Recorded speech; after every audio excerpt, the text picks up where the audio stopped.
Bonsoir à tous, bienvenue sur Carré Marx, l'épisode numéro 63 de l'audioblog de Marc.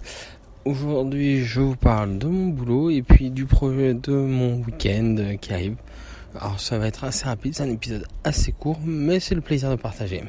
Alors au niveau du boulot, donc là on est le 17 mai, d'ailleurs pour le point météo il fait beau depuis aujourd'hui. Hier on a eu le droit à un peu de pluie. Donc non, au niveau du boulot, depuis hier, les élèves de mon établissement passent leur brevet blanc. Alors une petite épreuve préparatoire au brevet. Alors c'est d'habitude normalement c'est le chef d'établissement qui gère ça et tout ça. Et j'ai un chef d'établissement qui a changé au mois de septembre l'année dernière. Et qui pour lui, c'est pas à lui de le traiter, c'est à son CPE.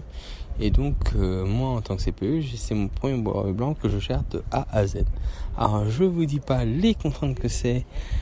Bien sûr il faut gérer entre les surveillances, les professeurs, les salles, les sujets, les professeurs correcteurs, les professeurs donnant de sujets. Donc c'est un sacré micmac, les plannings de surveillance, les questions des professeurs, parce que la consigne manque un point de clarté. Par exemple, j'ai un professeur qui m'a envoyé un message dimanche. Dans les consignes, il y a marqué que le professeur doit préparer sa salle. Mais que veut dire préparer sa salle ? Bon, vous êtes un professeur français. Bon, vous êtes professeur de français, hein. Préparer sa salle, ça veut tout dire, c'est clair. C'est à vous de mettre en place la salle pour l'examen, de poser les copies de brouillon, poser les copies d'examen pour que les candidats puissent composer dans les meilleures conditions. Bon, c'est vrai que le professeur en question est un professeur qui ne m'apprécie pas trop. Mais bon, j'ai répondu, j'ai été très professionnel dans cet échange. Et d'ailleurs, maintenant, avec le recul après l'examen, j'ai quand même eu ce professeur qui allait voir mon chef d'établissement en disant... donc ce matin, il allait voir mon chef d'établissement en disant vous savez, hier, la gestion et l'organisation du brevet blanc, ça s'est super bien passé parce que mon chef d'établissement n'était pas présent hier. Donc bon, j'ai géré mon brevet blanc avec main de maître et mon chef d'établissement était plutôt satisfait. Ce qui est rare, donc je le signale. Et je suis content. Après, pour mon week-end, alors non, c'est le week-end de Pentecôte. Je suis nîmois, donc week-end de Pentecôte pour les gens qui connaissent un peu Nîmes, c'est feria. Sauf que moi, j'ai décidé de faire un peu autrement. La feria, ça fait des années que je la fais et c'est pas quelque chose qui m'intéresse parce que c'est de la. Alors soit vous avez le côté tout tauromachie et compagnie. Alors c'est top, hein. Vous aimez la tauromachie, c'est top. Ça permet de voir des choses. Alors il y a aussi les anticorridas, donc faut choisir son camp dès le départ. Mais c'est plutôt agréable. Et après c'est les dégâts, donc la fête, la musique. Alors c'est très agréable, hein. Il n'y a pas à dire, hein. On peut passer de très bons moments. Mais on en a fait une, on les a toutes faites, quoi. Et moi là ça m'intéresse pas pour cette année.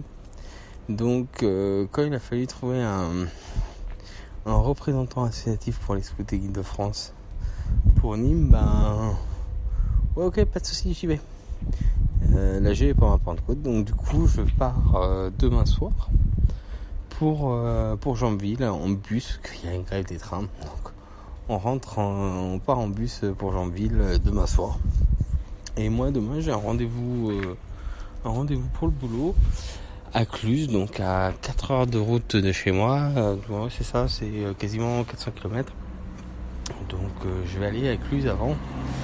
Et je vais donc ce rendez-vous qui est à 14h30 et il faut que je sois à 20h30 à Montpellier. Donc je sens que je vais faire beaucoup de route demain. Mais on va garder le sourire, ça va bien se passer et il n'y aura pas de soucis. Voilà, donc pour ce week-end à l'Assemblée Générale des Scouts et Guides de France, je vous propose de faire des enregistrements, des petits enregistrements comme certains font pour le sport, pour vous décrire un peu comment ça se passe une Assemblée Générale des Scouts et Guides de France et ce qu'on peut entendre, mes impressions sur les débats, sur les thématiques. Et ça me permettra aussi de le partager avec les différents associations, représentants d'associations que je peux avoir à côté. Donc voilà, donc vous aurez dans l'épisode 64 un retour sur l'Assemblée Générale des Scouts et Guides de France. Voilà, bon, accessoirement la faillage, j'y suis quand même allé un peu parce que ce soir c'était la pégoulade. C'est les associations de la ville de Nîmes qui défilent avec des chars. Donc j'ai regardé sur l'appareil photo, j'ai fait plus de 200 photos. Donc je les développerai, je les mettrai certainement certaines sur mon blog. Parce que j'ai toujours pas développé mon site personnel de photos, donc je le ferai plus tard.